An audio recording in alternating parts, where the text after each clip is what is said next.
We continue our analysis of convection dominated transport in the limit of high Peclet number, where convective effects are dominant in compared to diffusive effects. Okay. I had briefly explained to you what that involves. Okay.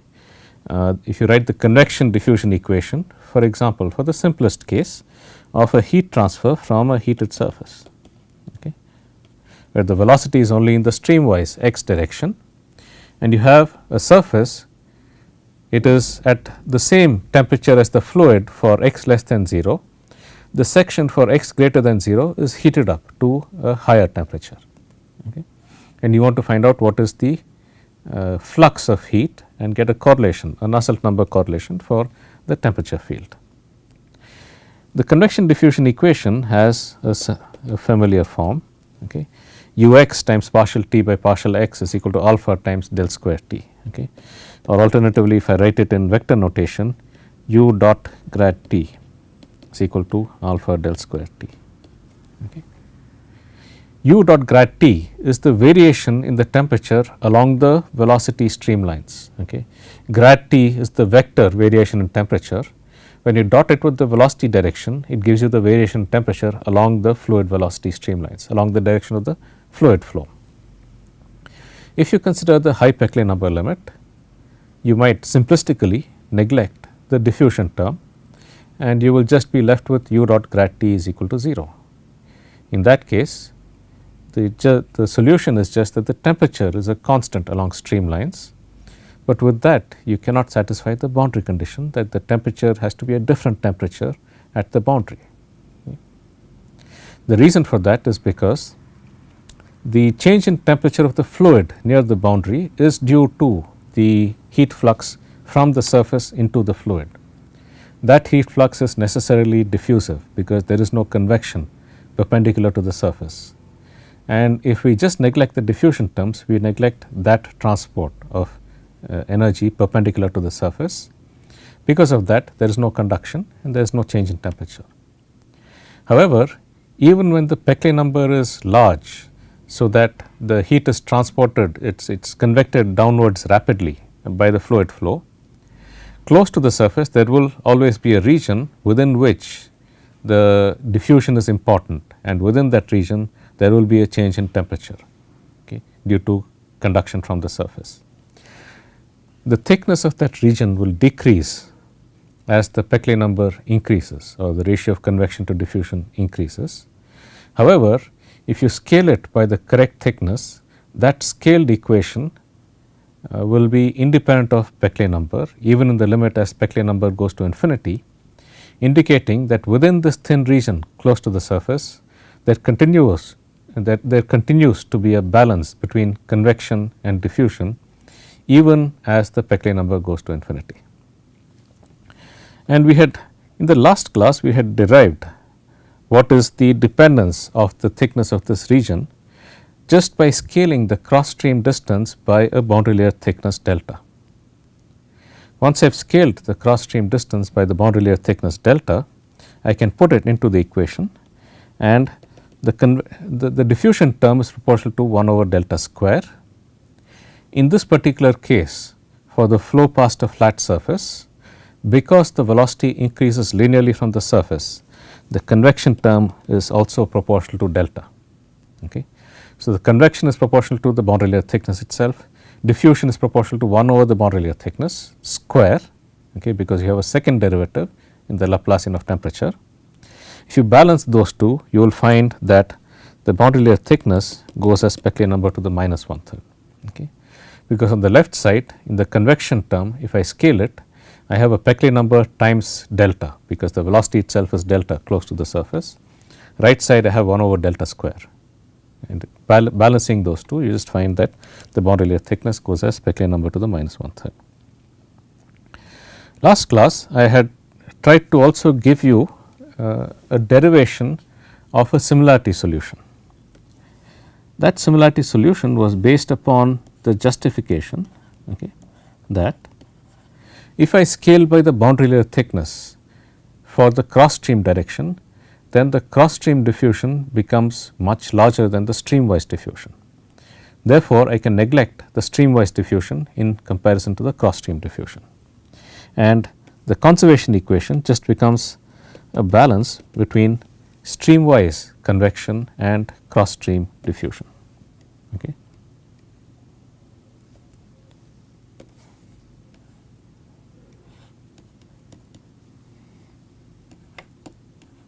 Okay. In that case, the temperature field at a given location x, okay, will not depend upon the total length of the plate L, okay, because we have neglected streamwise diffusion. Cross stream diffusion only transports energy perpendicular to the surface. Streamwise convection on the left side only transports energy downstream, right. Therefore, the temperature at a given location cannot depend upon conditions at a downstream location, because for that information has to travel upstream, and in the equation we do not have any diffusion which can alter the temperature upstream. Because of that, the boundary layer thickness at a given location x has to depend only upon x itself. So, I should be able to write a similarity variable as y by delta of x. Once I do that, I insert it into the conservation equation and simplify, okay. And finally, I had got an equation of this kind. Okay.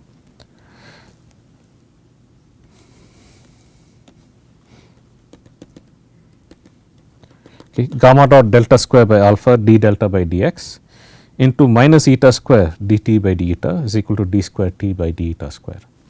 And I said that the term in the red box has to be a constant if we require that a similarity solution is valid, so that the resultant equation depends only upon eta and not individually upon x and y. Okay. So, therefore,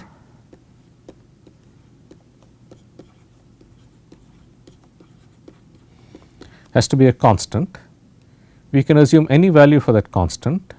The resultant solution that I get in terms of eta will change depending upon what constant I assume, but if I go back to the original variables y and x, that solution will be independent of the constant that I assume. Okay. So, the simplest thing is to assume that the constant is 1, okay, without loss of generality. Okay. This gives us gamma dot by alpha d delta cubed by dx. Okay.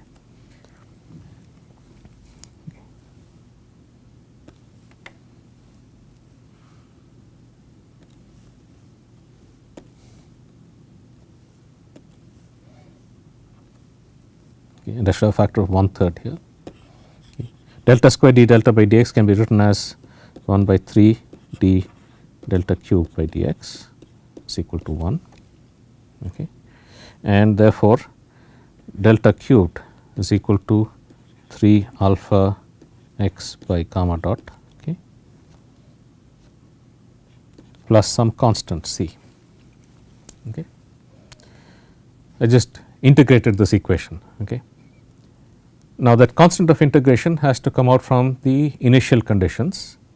In this case, the initial condition is that at x is equal to 0, at this location where the heated section has just started, at that location the boundary layer thickness has to be equal to 0, okay, because the boundary layer starts only at that location.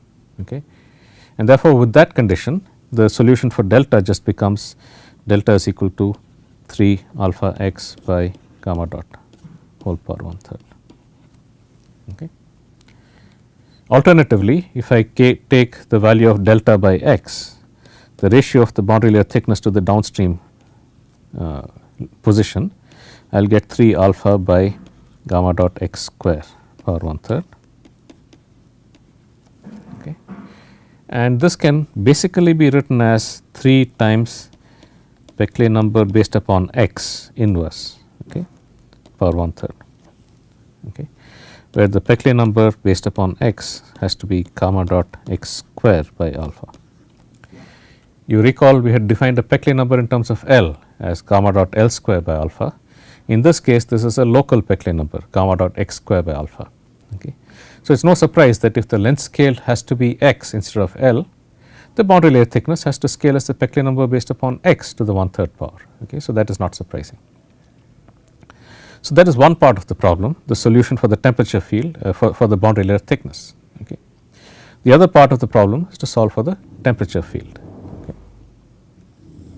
The temperature equation is minus eta square dt by d eta is equal to d square T by d eta square. Okay.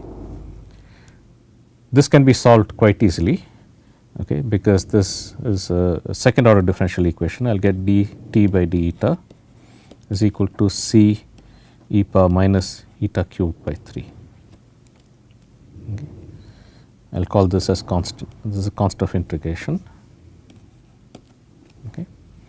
And then t will be equal to a integral 0 to eta d eta prime e power minus eta prime cubed by 3 plus some constant b. So, let me just collect all the terms here. Okay.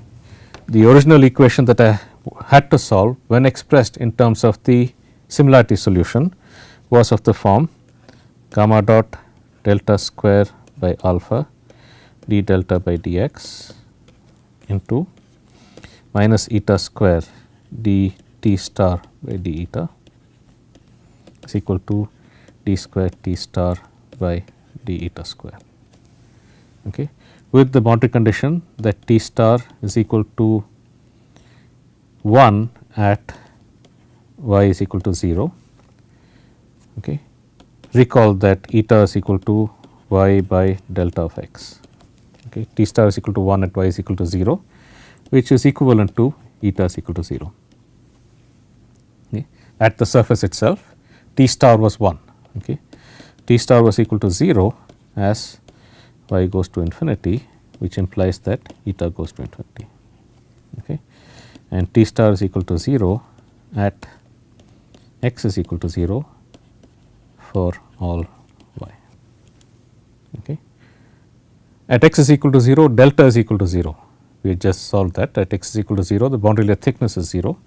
What that means is that this corresponds to eta going to infinity. Okay. So, both x is equal to 0 as well as y going to infinity give you the same value of delta of eta. Okay. And you can see that these two boundary conditions reduce to the same when expressed in terms of eta. That is a fundamental requirement for a similarity solution. Okay. Now,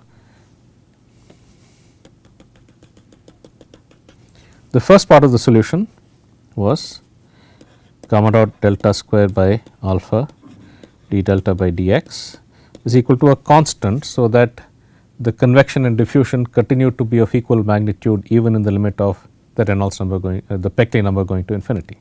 Okay. You can choose any constant because the solution in terms of eta will depend on that constant. The solution in terms of x and y cannot depend on that constant because that constant did not enter into the original equations. Okay.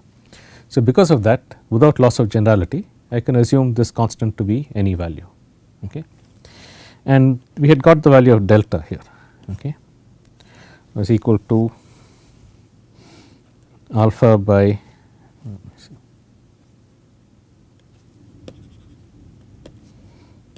3 alpha by gamma dot 3 alpha x by gamma dot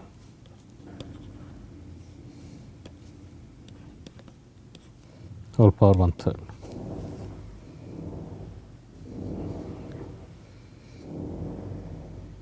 Okay. This was the expression for delta, okay, 3 alpha x by gamma dot power 1/3. Okay. So, this is the boundary layer thickness. Now, I have to solve the other part of the equation, minus eta square dt by d eta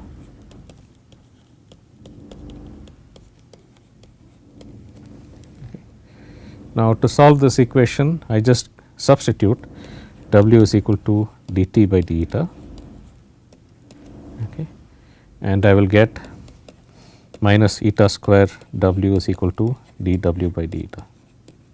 Okay. I will get log w is minus eta cubed by 3 plus a constant, which means that dt by d eta is equal to w is equal to some constant a e power minus eta cubed by 3. Okay. And to get the temperature, I have to integrate this once again. Okay. T star is equal to A integral 0 to eta d eta prime e power minus eta prime cubed by 3 plus b. And these constants A and B have to be determined from the boundary conditions. Okay, these constants A and B have to be determined from the boundary conditions. At eta is equal to 0, T star is 1. Okay, at eta is equal to 0, this first term is equal to 0. Okay. Therefore, if T star is equal to 1 at eta is equal to 0, it implies that B is equal to 1. Okay. And as eta goes to infinity, the temperature has to be 0. Okay. Therefore, if you do that, you will get a temperature of the form 1 minus integral 0 to eta d eta prime e power minus eta prime cubed by 3 by integral 0 to infinity.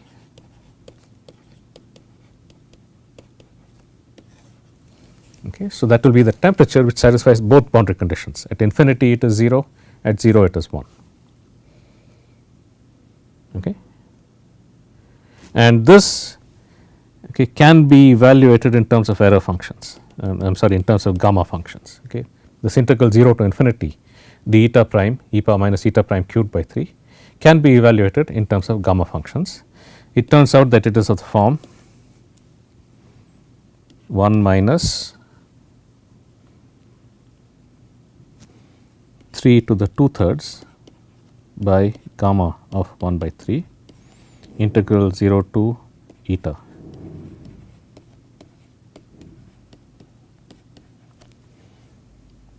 Okay. And what that means is that the temperature gradient is equal to minus 3 to the 2/3 by gamma of 1/3, okay, the constant e power minus eta cubed by 3. Okay. So, that fixes the two constants. The condition that temperature is 1 at 0 and it's 0 at infinity fixes the two constants. So, this is the solution, okay, where eta is actually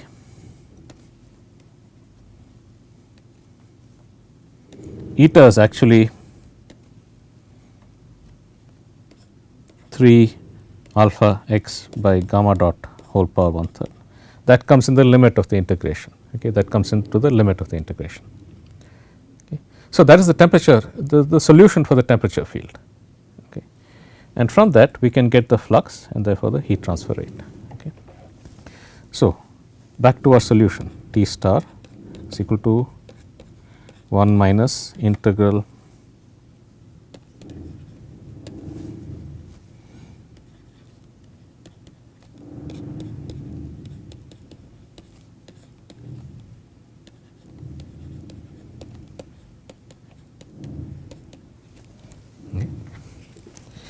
the heat flux q y perpendicular to the surface at the surface, okay, is going to be equal to minus k partial t by partial y, okay, at y is equal to 0. Okay.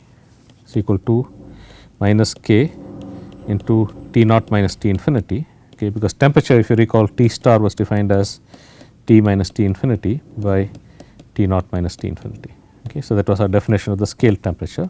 Therefore, I get this term here, okay, when I express in terms of T star. Okay.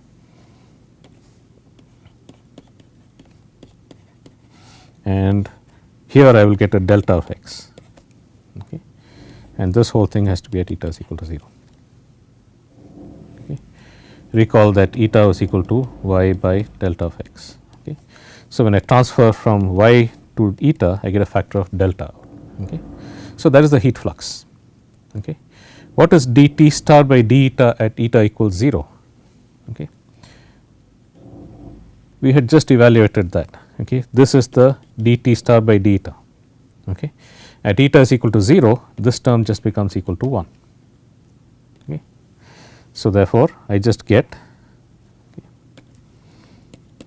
minus k into T naught minus T infinity by delta of x, okay, and then I have a factor of minus 3 to the 2/3 by gamma of 1/3 e power minus eta cubed by 3, okay, whole at eta is equal to 0.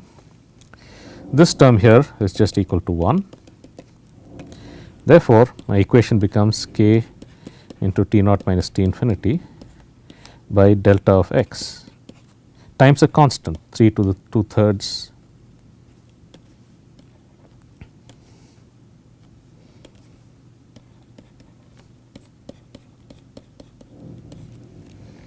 okay. And if I use the definition of delta that I had earlier, okay, delta of x was equal to 3 alpha x by gamma dot whole power 1/3. Okay. So, this I will get k into T naught minus T infinity by 3 alpha x by gamma dot whole power 1/3, okay, into 3 power 2/3 by gamma of 1/3. Okay. So, that is the heat flux. It is a function of x. Okay. It is a function of x. Okay. And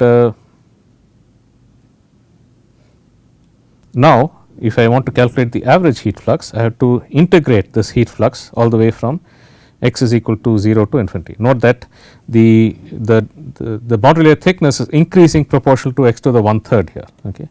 The boundary layer thickness is increasing proportional to x to the 1/3. Okay. Therefore, the heat flux is decreasing as 1 over x to the 1/3 in this case. Okay.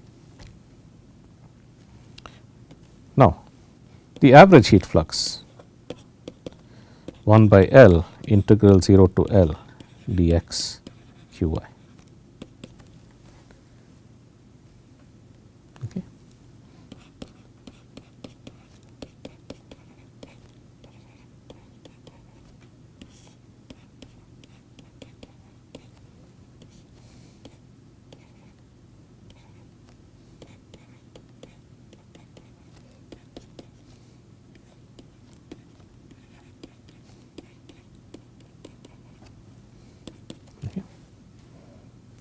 Now, this will go as 3 by 2 x power plus 2 by 3. Okay. Okay. So, this term here, okay,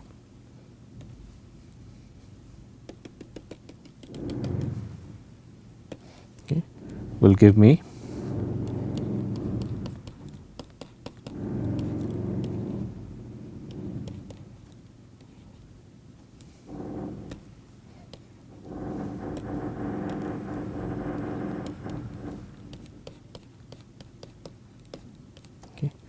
and here I have 3 alpha by gamma dot power 1/3. Okay. This will give me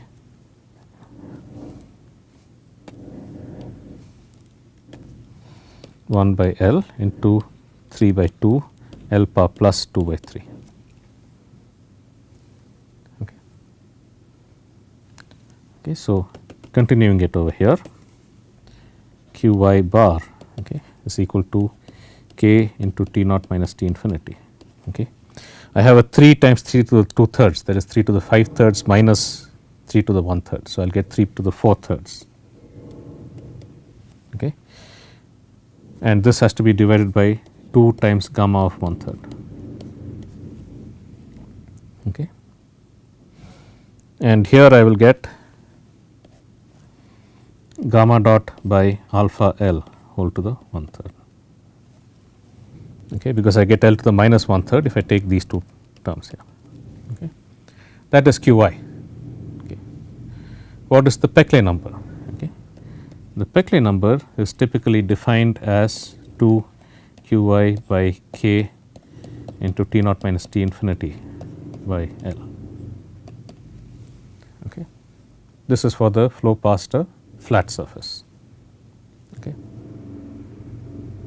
The factor of 2 is a factor that is put in by convention. Okay. Now, when I divide throughout by k naught minus T naught minus T infinity by L, I will get 2 into 3 power 4 by 3rd by 2 gamma of 1/3, okay, into gamma dot L square by alpha power 1/3. Okay. I am sorry, this is the Nusselt number. Okay. My apologies. What I am writing is for the Nusselt number, which is the independent variable. Okay. The Nusselt number is the independent variable in this problem. The non-dimensional flux is the Nusselt number. that you get as some constant, okay, times Peclet number to the plus 1/3 power. Okay. That constant, if you work it out, it turns out to be about 1.61 times Peclet number to the 1/3 power. Okay. So, this is the correlation for the heat transfer for the flow past a flat plate. Nusselt number is about 1.61 times Peclet number to the plus 1/3 power, where the Peclet number is defined as gamma dot L square by alpha whole power 1/3. Okay. So, from the boundary layer equations we had got a solution, a similarity solution in terms of the similarity variable alpha. Once we had got that solution, we then calculated what is the heat flux at the surface, and from that we had calculated what is the average flux by integrating over the streamwise distance. Turns out the boundary layer thickness was proportional to the Peclet number to the minus 1/3 power, Peclet number based upon x to the minus 1/3 power. Therefore, the heat flux was decreased as x to the minus 1/3 power, and if you take the average over some length L, it increases as gamma dot L square by alpha to the 1/3 power, where the Peclet number is now in terms of the strain rate at the surface, gamma dot. Okay, it is not in terms of the mean velocity. Okay. Now, this analysis, it turns out, can be straight away applied to a pipe flow. Okay. Let us consider the heat transfer in a pipe, where I have at x is equal to 0, okay, the fluid is coming in with some velocity profile, and for x greater than 0 I have a heated section. Okay, the temperature is T naught here, okay, I am sorry, T infinity.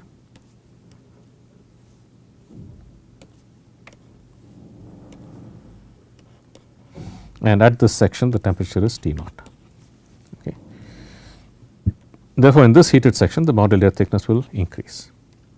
As long as the boundary layer thickness is much smaller than the pipe diameter, you can consider the surface to be a plane surface, because curvature effects do not matter. As long as the temperature, the thickness of the boundary layer, okay, delta, okay, is much smaller than the radius of the curvature, it looks exactly like a flow past a flat surface. The analysis that we have done can be directly used. Okay. From this we will get that the heat transfer, average heat transfer flux is going to be equal to, okay, is going to be given by this relation here. Okay.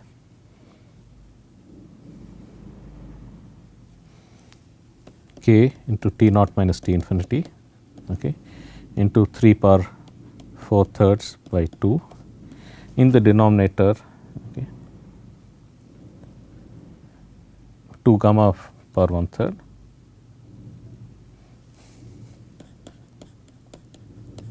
okay, into gamma dot by alpha L to the 1/3. Okay.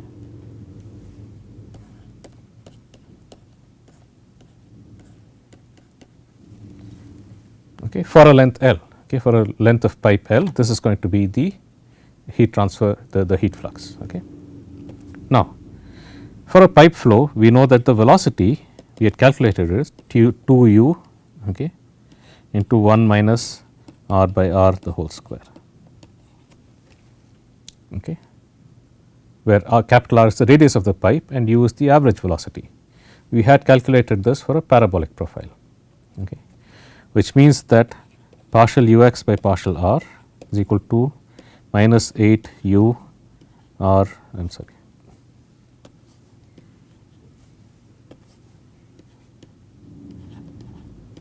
by r square. Okay. Okay, that is the strain rate, which is gamma dot. Okay. At the wall, gamma dot at r is equal to r is just going to be equal to minus 4 u by r. If I write it instead in terms of the pipe diameter d, this just becomes minus 2 u by d. Okay, because I am sorry, this.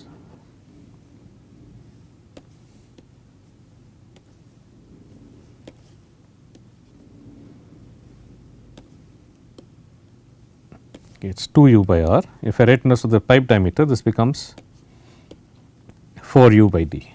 Okay. Okay. and I can substitute that into my expression for the heat flux. Okay. Therefore, I will get Q y average is equal to k into T naught minus T infinity, okay, to 3 power 4 by 3 by 2 gamma of 1/3, okay, into 4 u by d alpha L, okay, power 1/3. Okay. I should be careful here. This, I am sorry, this is 4, that is correct. When I take the derivative, I get a factor of 4. This is a factor of 4, and this one becomes a factor of 8, okay, when I express it in terms of the diameter. Okay. So, what I have here is a factor of 8. Okay. And this is just k into T naught minus T infinity 3 power 4 by 3 by gamma of 1/3 into u by d alpha L whole power 1/3.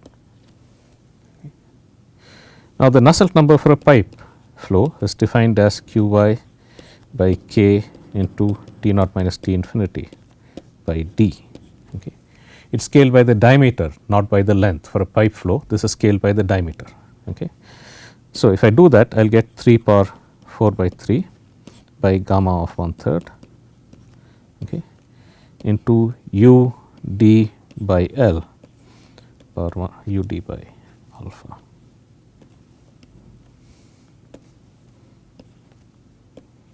Okay. Into d by L power 1/3. Okay. I multiply throughout by the diameter on top. So, I get a d square power 1/3, which gives me u d by L power 1/3 times alpha power 1/3, which is d by L power 1/3. Okay. And if you evaluate this, this is approximately 1.61. Okay. Peclet number power 1/3 d by L power 1/3. Okay. Peclet number, we know this is equal to 1.61 Re power 1/3 Prandtl number power 1/3 d by L power 1/3. Recall the Nusselt number correlation for a pipe flow, okay, 1.86.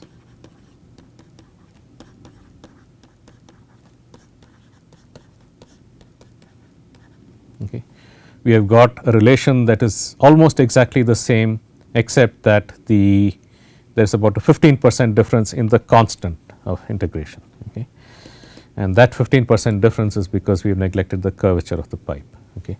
So, up to this constant value, we have managed to get the correlation for the heat transfer in a pipe 1.61, a constant, times Re power 1/3 Pr power 1/3 d by L power 1/3. Okay. This is because the heat transfer has to go as the Peclet number power 1/3 based upon the length. Okay. The Peclet number power 1/3 based upon the length, and when you write that in terms of the strain rate at the wall and the diameter of the pipe, you get Peclet number power 1/3 times d by L power 1/3. Alternatively, Reynolds number power 1/3, Prandtl number power 1/3 d by L power 1/3. Okay. So, I have shown you how to use boundary layer theory in order to get the correlation for the heat transfer in a pipe. In a similar manner, you can get correlations for other flows as well. Heat transfer in the flow past a particle, we will see in the next lecture, and then we will come back to a problem that we had already solved, the mass transfer into a falling film. If you recall, in that case, we had got the Nusselt number as Peclet number to the half power. In this case, we are getting it to the 1/3 power. The difference is, in this case, the velocity has to be 0 at the wall, and the velocity has to increase linearly from the wall. In the case of the mass transfer into a falling film, the velocity was finite at the interface between the gas and the liquid. How does that result in different scaling laws? I will continue that in the next lecture. I will see you then.